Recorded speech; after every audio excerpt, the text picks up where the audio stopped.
Hello friends, welcome to WiFi concept. तो WiFi concept में आप सभी का फिर से एक बार स्वागत है। तो 7 फरवरी का सीटेट का सेकंड शिफ्ट का एग्ज़ाम हो चुका है, यानी कि पेपर 1 का एग्ज़ाम हो चुका है। और इसमें जो मैथ वाला सेक्शन है, टोटल 30 क्वेश्चन जिसमें आया था। क्वेश्चन नंबर 31 से लेकर के क्वेश्चन नंबर 60 तक हम लोग यहाँ पर सॉल्व करके देखने वाले हैं कि आंसर क्या होगा। ठीक है, तो चलिए सबसे पहला प्रश्न से हम लोग शुरू करते हैं। देखिए, सबसे पहला ही प्रश्न में आपसे पूछा गया है कि अंकों 1, 5 और 0 और 7 का प्रयोग एक ही बार करके सबसे बड़ी संख्या 4 अंकीय संख्या तथा सबसे छोटी 4 अंकीय संख्या में कितना का अंतर है। तो देखिए, सबसे बड़ी अगर 4 अंकीय संख्या बनाते हैं हम लोग तो क्या हो जाएगा 7510, ये जो होगा सबसे बड़ी होगा। और सबसे छोटी 4 अंकीय संख्या क्या होगा 1057, सबसे छोटी हो जाएगा। अगर आप लोग सोच रहे होंगे कि 0157 होगा तो ये नहीं होगा कि जीरो का सबसे पहले इसका कोई वैल्यू नहीं रह जाती, 3 अंक का ही बन गया 157। ठीक है, इसलिए 4 अंक के लिए 1057। अब इसको हम लोग घटाते हैं तो यहाँ पर हो जाएगा 3 और यहाँ हो जाएगा आपका 5 और यहाँ 4 और यहाँ 6, तो 6453 जो आंसर लगा करके आए होंगे ऑप्शन नंबर 2 इसका सही आंसर हो जाएगा। ठीक है, चलिए अगला क्वेश्चन की ओर बढ़ते हैं। नेक्स्ट क्वेश्चन है क्वेश्चन नंबर 32 में पूछा गया है कि क्वेश्चन है, कांता के पास 5 दर्जन चॉकलेट है। 5 दर्जन चॉकलेट का मतलब क्या हो गया 5 गुना 12, उसके पास कितना 60 चॉकलेट है। 60 चॉकलेट में से क्या कर रहा है उसका 1/6 भाग हुआ अरुणा को दे रहा है। तो उसके पास अब कितना भाग बच गया 5/6 भाग बच गया, यानी कि 6 भाग था, 6 भाग में 1 भाग दे दिया अरुणा को, उसके पास अब कितना बच गया 5 भाग बच गया। अब बोल रहा है कि चॉकलेट का अब जो बचा हुआ ये भाग है उसका 1/5 भाग राधा को दे रहा है, यानी कि इसका 5 भाग में 1 भाग राधा को दे रहा है। तो उसके पास अब कितना भाग बचेगा 4 भाग बचेगा, यानी कि 4/5 हो गया। अब देखिए आगे की ओर फिर बढ़ते हैं तो बोल रहा है कि उसके बाद अब जो ये बच गया शेष, इसके बाद वह अपने अन्य 3 मित्रों में से प्रत्येक को शेष चॉकलेट का 1/8 भाग देता है, यानी कि 8 भाग में 1 भाग वह दे रहा है कितने मित्रों को 3 मित्रों को। तो यानी कि 8 भाग में वो 3 मित्रों को 1-1 भाग करके दे रहा है, यानी कि 3 भाग दे रहा है। 8 भाग में 3 भाग दे दिया तो उसके पास कितना भाग बच गया 3 भाग दे दिया तो 5 भाग बता 5/8 है ना। अब इसको हम लोग सॉल्व कर लेंगे। 5 से 5 कट जाएगा, 4 से 4 दूना 8 हो जाएगा, 6 से 6 दंग 60 हो जाएगा और 2 से 2 पंचे 10 हो जाएगा। तो 5 और 5 बच गया, तो 5 को 5 से गुना करेंगे तो 25 हो जाएगा। तो उसके पास अब टोटल कितना चॉकलेट बच गया 25 चॉकलेट बच गया। और इस प्रकार से आपका ऑप्शन नंबर 2 सही आंसर हो जाएगा, है ना 25। चलिए अगला क्वेश्चन की ओर बढ़ते हैं कि क्वेश्चन नंबर 33 बोला गया है क्वेश्चन में कि आपका एलसीएम होगा 96, 120 और 160 का जितना भी उसका 72 और 168 का एचसीएफ जितना होगा उससे भाग करके देखना है आंसर कितना आ रहा है। तो देखिए जब आप जो है 96, 120 और 160 का एलसीएम हम लोग निकालेंगे तो कितना आ जाएगा। सबसे पहले हम लोग को क्या करना है, इसको आपका 8 से हम लोग डिवाइड कर लेंगे। ठीक है, 8 एकम 8, 8 दूना 16, 12 हो जाएगा। फिर यहाँ 8 से 8 एकम 8, 8 पंचे 40, फिर यहाँ पर 20। ठीक है, अब देखिए अब हम लोग क्या करेंगे, फिर हम लोग 4 से कर लेंगे, है ना। 4 तिया 12, 15 के 15, 4 पंचे 20। अब हम लोग क्या करेंगे 3 से कर लेते हैं, 3 एकम 3, 3 पचे 15, 5 के 5। अब हम लोग 5 से कर लेते हैं, हर जगह 1 1 1 आ गया। अब इसको हम लोग क्या करेंगे आपस में गुना, 8 चौक 32, 32 तिया कितना हो जाएगा 3 पचे 32 तिया 96, 96 पंचे कितना हो जाएगा 9 पचे 45 और पंचक 30, यानी कि 480 हो गया। कितना 480। अब हम लोग क्या करेंगे एचसीएफ निकाल लेंगे कितना का, तो एचसीएफ निकलेगा 72 और 168 का। 72 और 168 का जब हम लोग एचसीएफ निकालते हैं तो क्या हो जाएगा 12 से हम लोग करके देख लेते हैं। बरछक 72, 12 एकम 12 और 4 पर बरचक 48, 4। फिर ये कटेगा 2 से, 2 तिया 6, 2 सत्ते 14। अब दोनों नहीं कटेगा तो इसलिए 12 और 2 से गुना करेंगे तो इसका 24 हो जाएगा एचसीएफ। और ये था आपका एलसीएम। जब हम लोग डिवाइड करेंगे इसको 24 दूना 48 हो जाएगा, यानी कि 20 इसका सही आंसर हो जाएगा, है ना। कितना हो जाएगा सही आंसर इसका 20। तो ऑप्शन नंबर 1 इसका, सॉरी यहाँ पर है, हाँ ऑप्शन नंबर 1 इसका वो वाला नहीं है, आपका क्वेश्चन नंबर 33 है, ऑप्शन नंबर 2 इसका सही आंसर हो जाएगा, है ना। तो ऑप्शन नंबर 2 जो लगा करके आए होंगे उसका सही आंसर हो जाएगा। चलिए अगला क्वेश्चन की ओर बढ़ते हैं। क्वेश्चन नंबर आता है 34 कि 8 समोसा का मूल्य 156 रुपया है। ठीक है, चलिए 8 समोसा का मूल्य हो गया 156 रुपया, यानी कि एक एक समोसा का मूल्य कितना हो जाएगा, एक समोसा का मूल्य हो जाएगा 156/8। चलिए अगला क्वेश्चन आगे अगर देखते हैं तो बोला गया है कि 4 इडलियों का मूल्य जो है, 4 इडली का मूल्य कितना है, तो 4 इडली का मूल्य है आपका 98 रुपीज़। तो एक इडली का मूल्य कितना हो जाएगा 98/4 है ना। अब देखिए ये हो गया एक समोसा का मूल्य और ये हो गया एक इडली का मूल्य। अब यहाँ पर क्वेश्चन क्या बोला गया, सुनीता के पास केवल 200 रुपये का नोट है और वह जो है आपका 3 समोसे और 3 इडलियाँ खरीदती है। तो 3 समोसे का मूल्य और 3 इडली का मूल्य कितना हो जाएगा, देखिए यहाँ पर जब इसको आप लोग डिवाइड करेंगे तो ये कट जाएगा आपका 156, 4 से 4 एकम 4, 4 अठे 4 नम 36, 19 हो जाएगा और ये 4 दूना 8 यानी कि कितना हो गया 19×57/2। और इसको 4 से कटाएंगे, 2 से कटेगा ये, तो ये हो जाएगा 49 और ये 2 दूना 4, 49 को 3 से हम लोग गुना करेंगे तो 147/2। अब इसको हम लोग आपस में जोड़ लेंगे 147 को और 57 को, ठीक है। सॉरी यहाँ पर जो है 4 से कटाए हैं तो 4 4 तिया 12 होगा, 39 होगा, है ना। और 39 को जब हम लोग 3 से डिवाइड गुना करेंगे तो कितना हो जाएगा 4 तिया 12, 120 यानी कि 117 होगा।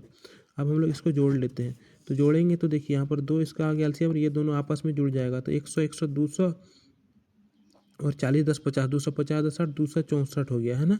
264 को हम लोग 2 से डिवाइड करेंगे 131 होगा, 131 होगा। उसके पास टोटल रुपया कितना था, थोड़ा सा यहाँ पर मिसकैलकुलेशन हुआ है, देख लेते हैं एक बार। आपका देखिए 100 100 200 40 10 50, 250 7 7 14, 264 2 से करेंगे तो 132 होगा, यहाँ पर 132 है ना। उसके पास टोटल कितना था 200 रुपया, 200 में 132 घट गया, 32 रुपया को खर्च कर दी तो अब उसके पास कितना बच गया 68 रुपये, जिसका सही आंसर होगा यानी कि 34 नंबर का ऑप्शन नंबर 2 जो है ये सही आंसर हो जाएगा। चलिए अगला क्वेश्चन की ओर बढ़ते हैं। अगला क्वेश्चन है 35 में क्या पूछा गया है कि एक ही साइज के 29 बोतल में 24 लीटर और 650 मिलीलीटर दूध भरा जाता है, तो ऐसी 15 बोतल में कितनी दूध भरे जाएगा, ठीक है। 29 बोतल में बोला गया 24 लीटर और 650 मिलीलीटर, 24 लीटर को हम लोग भी मिलीलीटर में कन्वर्ट कर देते हैं, 24 लीटर को मिलीलीटर में कन्वर्ट करेंगे 24,000 मिलीलीटर हो जाएगा। और कितना है 650 मिलीलीटर और एक्स्ट्रा है तो कितना आ गया टोटल 24,650 मिलीलीटर, है ना। 24 लीटर बराबर 24 बोतल में जो है कितना बोतल था आपका 29 बोतल में, 29 बोतल में है आपका कितना 24,650 मिलीलीटर, तो एक बोतल में कितना आ गया, इससे हम लोग 29 से डिवाइड कर देंगे। अब इस प्रकार से हम लोग कितना बोतल का पूछा जा रहा है 15 बोतल में कितना अटेगा, तो 15 बोतल के लिए हम लोग 15 से गुना कर देंगे। अब इसको हम लोग डिवाइड करते हैं तो 29 से 3 8 बार में कटेगा, है ना। 8 बार में होगा 232 जब हो जाए तो यहाँ पर कितना बचेगा 1 4 14 बचेगा, है ना। और यहाँ पर 5 हो गया, 5 है यहाँ पर तो 5 उतार देंगे तो वो एक 5 बार में 145 आ जाएगा और एक जीरो था 850 हो गया। 850 को 15 से गुना कर लेंगे तो 15 पचे 75 के 5 हाथ में बच गया 7 और 15 अठे 120 और 7 127 और जीरो यानी कि 12,000 और 750 लीटर, यानी 12,000 लीटर का मतलब 12,000 मिलीलीटर में कितना लीटर 12,000 लीटर 12 लीटर और इधर कितना हो गया 12 लीटर और इधर 750 मिलीलीटर, तो 12 लीटर और 750 मिलीलीटर इसका सही आंसर होगा। देखिए कौन सा ऑप्शन में है आपका क्वेश्चन ऑप्शन नंबर 1 में ही है 12,750 12 लीटर और 750 मिलीलीटर, ठीक है। चलिए अगला क्वेश्चन है 36 की ओर बढ़ते हैं।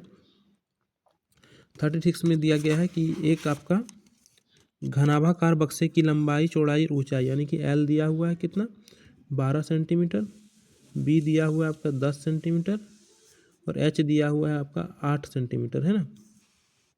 एच दिया हुआ है आपका 8 सेंटीमीटर और एक घनाकार बक्से की आंतरिक भुजाकार 9 सेंटीमीटर और एक घन है, ये था घनाभ, और एक घन है जिसका आपका क्या दिया हुआ है भुजा दिया हुआ है यानी कि ये दिया हुआ है 9 सेंटीमीटर। चलिए अब बोला जा रहा है कि 1 सेंटीमीटर भुजा वाले 18,000 घनाकार पासों को इन दोनों बक्सों में पैक करने की कोशिश करता है तो बचे हुए पासे कितना मतलब पासा बच जाएगा, पैक करने के बाद कितना पासा बच जाएगा। तो देखिए 1 सेंटीमीटर अगर घन की बात कर रहे हैं तो इसका आयतन कितना हो जाएगा, घन का आयतन 1 सेंटीमीटर क्यूब ही हो जाएगा। तो एक जो घन पासा का जो आयतन हो जाएगा, पासा का आयतन कितना हो जाएगा 1 सेंटीमीटर क्यूब। और वहीं पर आप घनाभ का आयतन की बात करें तो घनाभ का आयतन क्या होता है, LBH होता है, तो 12 गुना 10 गुना 8, तो ये हो गया 12 8 96, 960 सेंटीमीटर क्यूब। और घन का आयतन क्या होगा, एक क्यूब ही होता है, तो 9 नाम एक क्यूब होता है, 9 नाम 81 और 9 एकम 9, 9 8 72, 729 हो गया सेंटीमीटर क्यूब। अब देखिए 960 सेंटीमीटर क्यूब और 729 सेंटीमीटर क्यूब दोनों का आपका क्या है, आयतन है। अब दोनों को जोड़ लेते हैं तो 900 और 700 कितना हो जाएगा, 1600, 60 और 29, 60 70 80 9 89, 1689 सॉरी 89। लेकिन यहाँ पर एक घनाभ जो है 1 सेंटीमीटर क्यूब है इसका आयतन, इसको डिवाइड करेंगे 1 सेंटीमीटर क्यूब से कितना आ जाएगा, 1689 ही घनाभ टोटल अटेगा, बच जाएगा उसमें कितना घनाभ, तो 1800 में 1689 घटा दिएगा तो 111 इसका सही आंसर हो जाएगा, है ना। तो ऑप्शन नंबर कौन सा सही आंसर होगा, 111, ऑप्शन नंबर 4 इसका सही आंसर हो जाएगा। ठीक है, किसी को कोई डाउट हो तो क्वेश्चन कमेंट करके पूछिएगा। ठीक है, बाद में कि जो भी यहाँ पर सॉल्यूशन कराया जा रहा है एकदम 100% सही सॉल्यूशन है, और यही आपका आंसर होगा। कोई भी इसको छोड़ करके दूसरा लगा करके आए होंगे तो गलत हो जाएगा आपका आंसर। चलिए अगला क्वेश्चन की ओर बढ़ते हैं।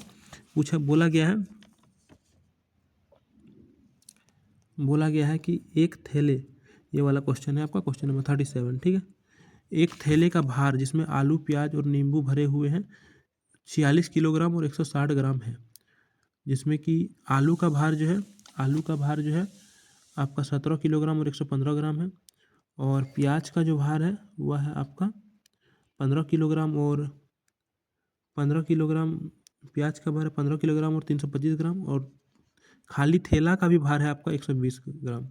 देखिए टोटल भार कितना है आपका, ये देखिए यहाँ पर दिया हुआ, किसी थैले का भार जिसमें आलू प्याज और नींबू है 46 किलोग्राम, टोटल भार है आपका कितना, 46 किलोग्राम और 160 ग्राम। इसको टोटल हम लोग ग्राम में करेंगे, 46 किलोग्राम बराबर 46,000 ग्राम होता है ना, और 160 ग्राम तो 46,160 ग्राम टोटल भार है। और नींबू का भार कितना दिया हुआ है, नींबू का इसलिए पूछ रहे हैं क्योंकि हम लोग को थैले में नींबुओं की संख्या ही निकालना है। इस नींबुओं का भार 1 किलोग्राम है। अच्छा ठीक है, कोई बात नहीं। देखिए अब यहाँ पर जो है आपका थैले में नींबू का भार कितना दिया हुआ है, तो तथा प्याज का भार है आपका इतना, तो खाली थैले में नींबू का भार कितना होगा, खाली थैले का भी भार दिया हुआ है तो नींबू का भार कितना होगा, तो इसको जोड़ लेंगे आपस में। देखिए आपका आलू का भार है आपका 17,115 ग्राम, उसके बाद प्याज का भार है आपका 15,325 ग्राम, और थैले का जो भार है आपका वो कितना है 120 ग्राम। बाद बाकी जो सबको जोड़ लेंगे और इसमें अगर हम टोटल में घटा देंगे तो नींबू का भार निकल जाएगा, क्योंकि इसमें क्या था, नींबू का भार, आलू का भार, प्याज का भार और थैला का भार, जिसमें कि आलू प्याज और थैला का भार घटा देंगे तो नींबू का भार निकल जाएगा। इसको आपस में जोड़ लेते हैं, 5 5 10 के जीरो हाथ में बच गया, 1 2 2 4 1 5 4 1 6, 3 1 4 1 5, 7 5 12 2 हाथ में 1 1 2 1 3, 32,560। तो 32,560 इसमें हम लोग घटा देंगे, 32,560 माइनस करेंगे, जीरो के जीरो, 6 में 6 गया जीरो, इसमें 1 ले लेते हैं तो 11 में 5 गया 6, और इधर 5 में 2 गया तो 5 में 2 गया तो 3, और 4 में 3 गया तो 1, 13,600 ग्राम हो जाता है आपका नींबू का भार। नींबू का भार कितना, 13,600 ग्राम। अब देखिए बोला गया है कि 1,000 ग्राम जो है 30 नींबू का भार है, 30 नींबू का भार जो है कितना है 1,000 ग्राम। तो 1 ग्राम में कितना नींबू, 30 नींबू बटे 1,000, तो इतना ग्राम में कितना नींबू, तो 136 नींबू का टोटल भार कितना था, इतना ग्राम में कितना नींबू है, ग्राम तो दिया हुआ है, नींबू नहीं दिया हुआ था तो हम लोग निकाल लेंगे। 3 जीरो कट गया, 1 जीरो यहाँ से, 2 जीरो यहाँ से, अब इसको हम लोग गुना कर देंगे आपस में तो कितना आ जाएगा, 6 के 3 100 तिया 300, 30 तिया 90, 6 तिया 18, यानी कि 408 हो जाएगा इसका सही आंसर। कितना होगा 37 नंबर का, 408, यानी कि ऑप्शन नंबर 2 जो लगा करके आए होंगे इसका सही आंसर हो जाएगा। चलिए अगला क्वेश्चन की ओर बढ़ते हैं। सभी आप लोग को समझ में आ रहा होगा, निम्न में से किसकी या किनकी केवल 2 समितियां होती है, तो देखिए 2 समितियां सिर्फ किसका होगा, 2 समितियां सिर्फ आयत का होगा। ठीक है, किसका, आयत का, रेक्टेंगल का सिर्फ 2 समितियां होती है, तो 38 का हो जाएगा ऑप्शन नंबर बी सही।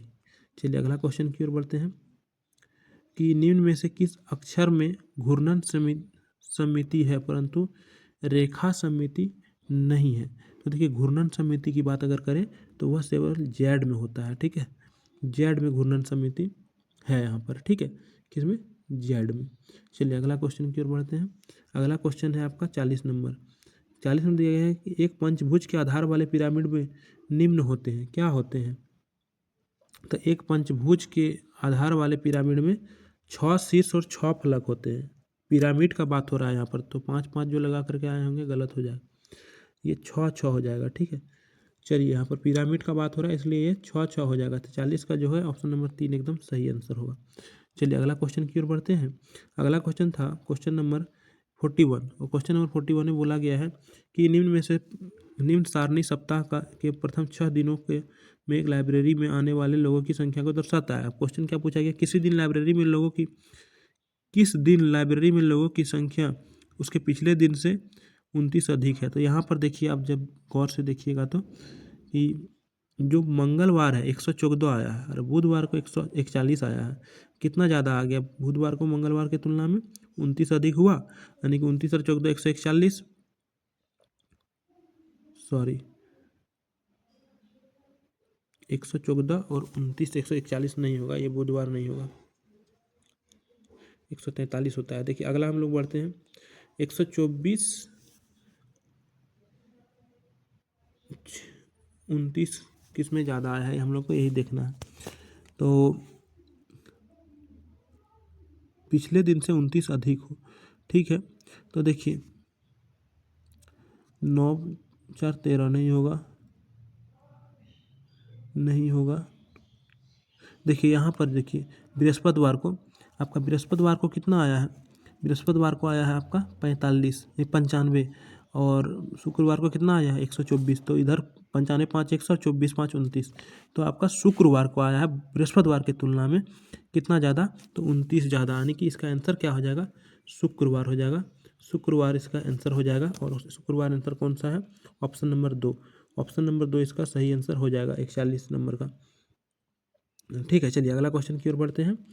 अगला क्वेश्चन है आपका कि पैटर्न 3 10 32 99 अगली दो संख्या का योग क्या होगा। तो अगला पहले दो संख्या क्या होगा, सबसे पहले नंबर ये निकालना होगा। देखिए क्या हो रहा है यहाँ पर, सबसे पहले है 3, फिर है 10, फिर है 32, फिर है 99। इसमें देखिए कितना बढ़ गया, 7 बढ़ा है ना, 7 प्लस हुआ है। यहाँ से यहाँ अगर जाएंगे तो 22 प्लस हुआ है। यहाँ से यहाँ जाएंगे तो कितना प्लस हो रहा है आपका, 99 में 22 घटा देंगे तो 2 7 हो गया, और इधर हो गया 67 बढ़ रहा है। ये बढ़ कैसे रहा है, देखिए यहाँ क्या कर रहा है कि ये देखिए 7 में 3 को गुना करके एक जोड़ दे रहा है, 7 21 प्लस 1 22। अब देखिए 22 में फिर क्या कर रहा है, 22 को 3 से गुना करके एक जोड़ दे रहा है, 22 66 और 1 67। इसी प्रकार हम लोग क्या करेंगे, अब 67 में 3 से गुना करेंगे और एक जोड़ देंगे। जैसे ही 3 से गुना करेंगे तो कितना हो जाएगा, अगला संख्या हो जाएगा आपका 21 और 1 जोड़ेंगे तो 22 का 2, हाथ में बच गया 2, और 6 18 और 2 20, 202 हो जाएगा, है ना, 202 हो जाएगा। अब हम लोग यहाँ पर देखिए अगला संख्या की अगर बात करते हैं 202, तो ये इसमें कितना बढ़ा है आपका, बढ़ गया आपका 103, है ना, 103 बढ़ा है यहाँ पर, 103 बढ़ गया। अब यहाँ से अगला संख्या क्या होगा, 103 में फिर 3 से गुना करेंगे प्लस 1 करेंगे, 103 तिया 309, 309 और प्लस 1 यानी कि 310। तो यहाँ पर कितना हो जाएगा, 310 हो जाएगा। अब इसको हम लोग जोड़ देंगे ये दोनों को, तो 3 2 500, 10 2 12। एक मिनट रुकिएगा, यहाँ पर कुछ मिस्टेक हुआ है, ये 300 से ज़्यादा होना चाहिए। हाँ देखिए यहाँ पर थोड़ा सा गलती हुआ है, गलती यही हुआ है कि जब हम लोग यहाँ पर गुना किए एक 99 को, सॉरी 67 को 3 से और जोड़े 1, तो यहाँ पर आ गया आपका कितना, 14 18 180 7 21 200, 1 और 1 202 आया, है ना। 202 में फिर 99 ऐड भी तो करना था, तो यहाँ पर 301 हो जाएगा, 301 हो जाएगा, ठीक है। उसके बाद अगला संख्या क्या होगा, अब अगला संख्या की बात करते हैं तो यहाँ पर बढ़ा था कितना 202 बढ़ा था। अब 202 में फिर 3 से गुना करेंगे, 2 तिया 606 अब प्लस ये करेंगे 607 607 और फिर 607 में 301 को जोड़ेंगे तो 6 3 908 6 3 908। अगला संख्या कितना हो जाएगा 908। अब इस दोनों को आपस में जोड़ेंगे 9 3 1209 हो जाएगा, है ना 1209। ऑप्शन नंबर कितना हो जाएगा 2। ऑप्शन नंबर 2 इसका सही आंसर होगा 1209, ऑप्शन नंबर 2। चलिए अगला क्वेश्चन की ओर बढ़ते हैं। अगला क्वेश्चन है कि 12 और 49 के बीच सभी अभाज्य संख्याओं का योग कितना होगा।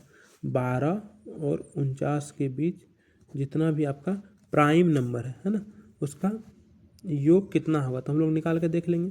देखिए 13 एक प्राइम नंबर है, जो नहीं कटेगा वो प्राइम नंबर। 15 भी 3 से कट जाता है। 17 एक प्राइम नंबर है। 19 एक प्राइम नंबर है। 21 नहीं है। 23 एक प्राइम नंबर है। 24 नहीं है। 25 नहीं है। 26 नहीं है। 27 भी नहीं है। 28 29 एक प्राइम नंबर है। 31 भी एक प्राइम नंबर है। 37 भी एक प्राइम नंबर है, ठीक है। 39 नहीं है। 40 नहीं है, लेकिन 41 एक प्राइम नंबर है। 43 भी एक प्राइम नंबर है। 47 भी एक प्राइम नंबर है, ठीक है। तो आप अगर देखते हैं तो 12 से 49 तक में ये इतना प्राइम नंबर है। अब क्या बोल रहा है इसमें योग इसका कितना होगा तो देखिए 47 और 13 को आपस में जोड़ेंगे कितना होगा 47 60 हो जाएगा। ये 2 खत्म हो गया 60 हो गया। 43 और 17 को जोड़ेंगे तो ये भी आपका 60 हो जाएगा, ठीक है। 41 और 19 को जोड़ेंगे तो ये भी आपका 60 हो जाएगा। और 23 और 37 को जोड़ेंगे तो ये भी आपका 60 हो जाएगा। और 29 और 31 को जोड़ेंगे तो ये भी आपका 60 हो जाएगा। तो 60 को 5 बार जोड़ा गया यानी कि कितना हो गया 300, है ना। इसका सही आंसर क्या हो जाएगा 300। ऑप्शन नंबर 43 का एक जो भी लगा करके आए होंगे उसका सही आंसर हो जाएगा। चलिए अगला क्वेश्चन की ओर बढ़ते हैं। क्वेश्चन नंबर 44 कि यहाँ पर दिया गया है कि 101 गुना 210 माइनस 120 गुना 102 बराबर 99 गुना 104 माइनस खाली स्थान के पर हम लोग क्या ले लेंगे x रख लेंगे, है ना।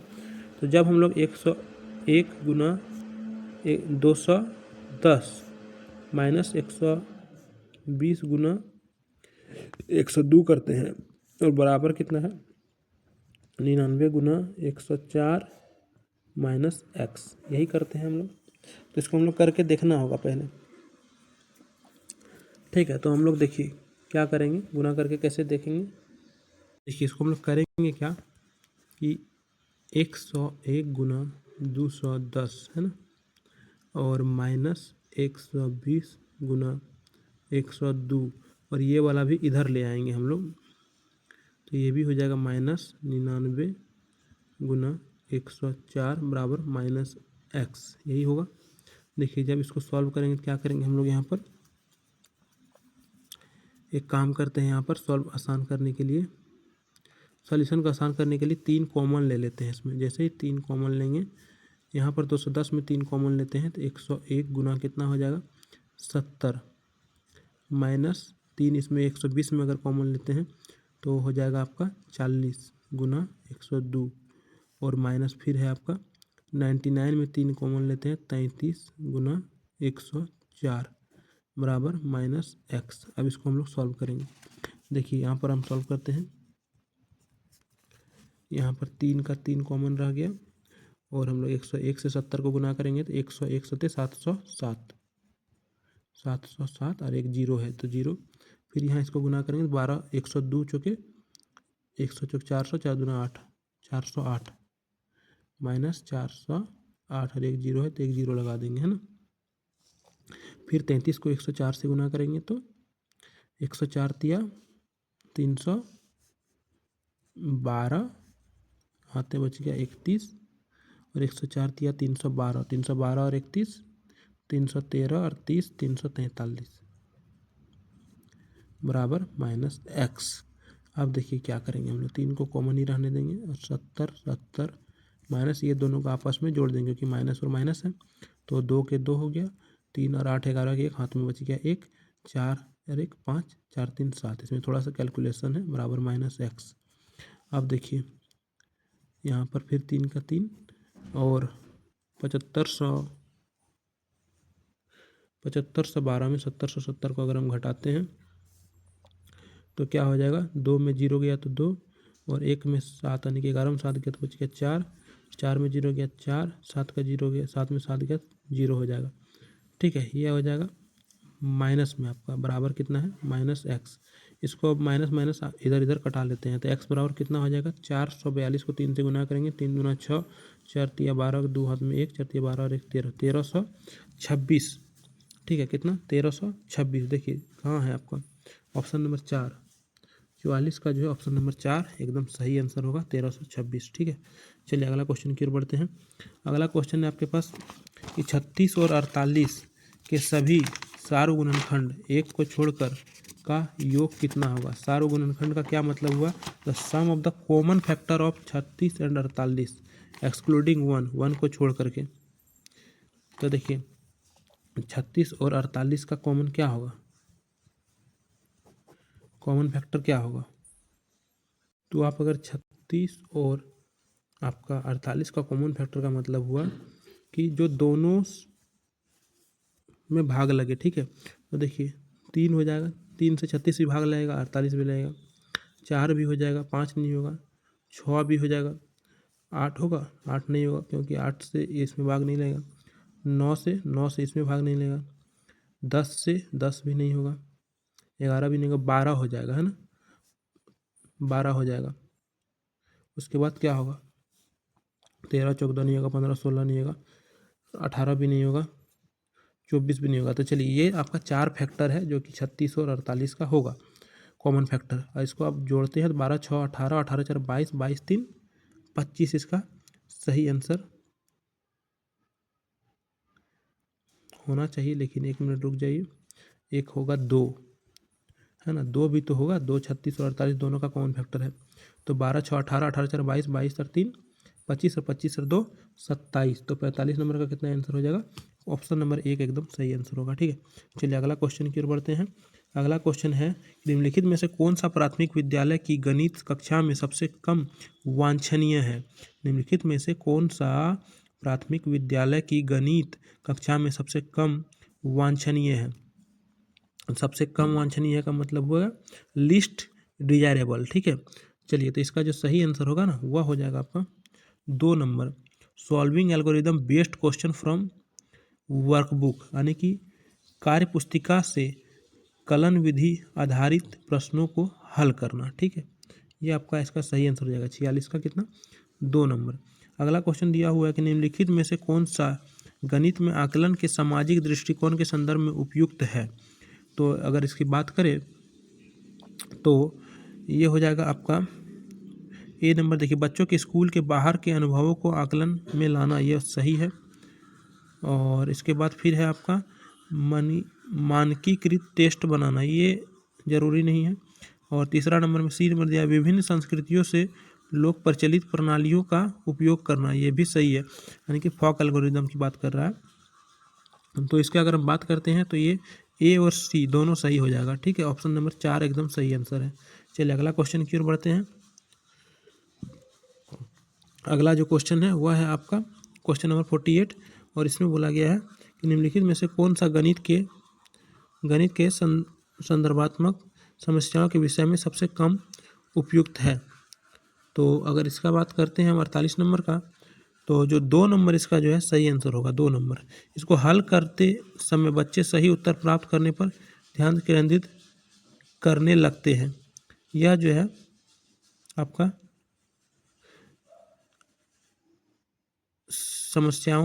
समस्याओं के विषय में सबसे कम उपयुक्त है। ठीक है, बाद बाकी ये बच्चों की गणितीय निदर्शन की क्षमताओं को विकसित करने में सहायता कर रही है, सब तो है, लेकिन 2 नंबर इसका सही आंसर हो जाएगा। चलिए अगला क्वेश्चन की ओर बढ़ते हैं। 49 में दिया है कथन निष्कर्ष टाइप का एक क्वेश्चन कि निम्न दिए गए अभिकथन और कारण के रूप में चिन्हित है। देखिए अभिकथन ए है और कारण बी है। ठीक है, बोला गया है आपका कि आंकड़ों का निरूपण और विश्लेषण, आंकड़ों का आंकड़ों का निरूपण और विश्लेषण का परिचय प्राथमिक स्तर पर दिया जाना और उसको उच्च प्राथमिक स्तर पर सशक्त करना महत्वपूर्ण है। बात सही है, ऑप्शन नंबर ए सही बोल रहा है। आंकड़ों का विश्लेषण प्राथमिक स्तर पर बच्चों द्वारा मुख्यतः पढ़े गए गणितीय तथ्यों की निश्चित प्रकृति के विपरीत उन्हें सूचना की अनिश्चितता और परिवर्तनशीलता के प्रति अभिदर्शित करता है। और बी जो है आपका ए का सही कारण है, तो इसलिए ऑप्शन नंबर 3 आपका इसका सही आंसर हो जाएगा। 49 का ऑप्शन नंबर 3 सही आंसर होगा। 50 का बात करते हैं। चलिए 50 में आपका दिया गया है कि which of the following is not an accepted learning outcome for class 3 as per NCERT recommendation. तो सॉल्व करना है आपका 50 का 1/2 भगा 1/3। तो NCERT की सिफारिशों के अनुसार कक्षा 3 के विद्यार्थियों के लिए निम्नलिखित में से कौन सा अधिगम प्रतिफल अपेक्षित नहीं है। तो एक नंबर जो है इसका नहीं होगा। ठीक, ऑप्शन नंबर सही आंसर हो जाएगा। 1 नंबर कौन सा, 1 नंबर। चलिए 51 नंबर की ओर बढ़ते हैं। 51 नंबर बोला गया है कि निम्नलिखित में से कौन सा गणितीय कथन सही है। तो इसका अगर बात करते हैं तो कथन नंबर 4 जो है आपका पूर्ण संख्याओं के लिए शून्य एक योज्य तत्समक कहलाता है। ठीक है, पूर्ण संख्याओं के लिए शून्य एक योज्य तत्समक कहलाता है, यानी कि 0 is called an additive identity for whole number. ठीक है, ये इसका सही आंसर हो जाएगा। चलिए क्वेश्चन नंबर 52 की बात करते हैं। तो in mathematics the primary stage curriculum is focused on, यानी गणित में प्राथमिक स्तर की पाठ्यचर्या डैश पर केंद्रित होता है। तो यह जो केंद्रित होता है वह होता है नर्चरिंग क्यूरोसिटी। ठीक है, तो ऑप्शन नंबर 1 जो होगा इसका जिज्ञासा पोषित करना, ये सही आंसर होगा। चलिए क्वेश्चन नंबर 53 में a child writes 503 as 5003 it shows that, क्या दिखाता है, यानी कि एक बच्चा 503 को 5003 लिखता है, यह क्या दर्शाता है। बच्चों का स्थानीय की मान की अवधारणा को नहीं जानना, बच्चा स्थानीय मान की अवधारणा जो है इसमें नहीं जान रहे हैं, तो इसलिए इसका ये सही आंसर हो जाएगा ऑप्शन नंबर 2। चलिए क्वेश्चन नंबर 54 की बात करते हैं। क्वेश्चन नंबर 54 में है आपका कि वैन हिले के ज्यामितीय चिंतन के विकास के स्तरों के अनुसार निम्नलिखित में से कौन सा स्तर 2 को निरूपित करता है। तो इसका जो ऑप्शन नंबर 2 है, एक बच्चा दी गई ज्यामितीय आकृति के सामान्य गुणों का अनौपचारिक रूप से निगमन कर रह सकता है तथा इन गुणों के बीच में संबंधों को देख सकने में सक्षम है। ये इसका सही आंसर हो जाएगा। क्वेश्चन नंबर 55 की बात करते हैं। तो निम्नलिखित में से कौन सा गणित शिक्षण अधिगम में स्थानीय संस्कृति ज्ञान के समावेश का सबसे उपयुक्त उदाहरण है। तो 55 नंबर की अगर बात करें तो इसका सही आंसर हो जाएगा आपका ऑप्शन नंबर 3। ठीक है, विभिन्न व्यवसायों और समुदायों के लोगों द्वारा उपयोग किए जाने वाली गणना की विभिन्न प्रणालियों के उदाहरणों को निम्नलिखित करना, सम्मिलित करना, ये इसका सही आंसर होगा। चलिए अगला क्वेश्चन है कि राष्ट्रीय शिक्षा नीति 2002-2020 के मुख्य मार्गदर्शक सिद्धांतों में से एक है कि सभी विद्यार्थियों द्वारा डैश तक मूलभूत साक्षरता और संख्या ज्ञान प्राप्त करना सर्वोच्च प्राथमिकता है। तो ये जो हो जाएगा ग्रेड 3 तक। ठीक है, ऑप्शन नंबर 1 इसका सही आंसर हो जाएगा। 57 नंबर की बात करते हैं। तो जो 57 नंबर का आंसर होगा वो होगा ऑप्शन नंबर 2। ठीक है, इसको ऑप्शन नंबर 2 आयतन और उसका संरक्षण। 58 नंबर की बात करते हैं। तो 58 नंबर की बात करते हैं तो इसका जो आंसर होगा वो होगा ऑप्शन नंबर 1। ठीक है, ऑप्शन नंबर 1 इसका सही आंसर होगा। और 59 नंबर जो हो जाए, 59 नंबर का ऑप्शन नंबर 4 सही आंसर होगा। और 60 नंबर की बात करें तो 60 नंबर का है आपका ऑप्शन नंबर 3 आंसर। ठीक है, ऑप्शन नंबर 3। तो यहाँ जो मैथ का जो पोर्शन का जो प्रश्न था, सारा प्रश्न आपका मैथ का पोर्शन का खत्म हो गया है। और इसके आगे जो है आपका पर्यावरण अध्ययन से संबंधित क्वेश्चन आपको देखने को मिलेगा, जो कि हम लोग जो वीडियो अपलोड करेंगे उसमें आपको देखने को मिलेगा। तो यहाँ पर मैथ का जितना भी प्रश्न था आज टोटल 30 क्वेश्चन वो मैं करा चुका हूँ और सारा का मैं एक्यूरेट आंसर दिया हूँ। ठीक है, अगला पार्ट अगर आप लोग को देखना होगा तो चैनल को सब्सक्राइब करके चैनल से जरूर जुड़ जाइएगा। वीडियो अच्छी लगे तो एक बार लाइक करके मोटिवेशन को बढ़ाइएगा। ठीक है, चलिए मिलते हैं अगला वीडियो में। और इसका PDF पाना है तो टेलीग्राम ग्रुप ज्वाइन कर लीजिएगा। बहुत बहुत धन्यवाद वीडियो देखने के लिए।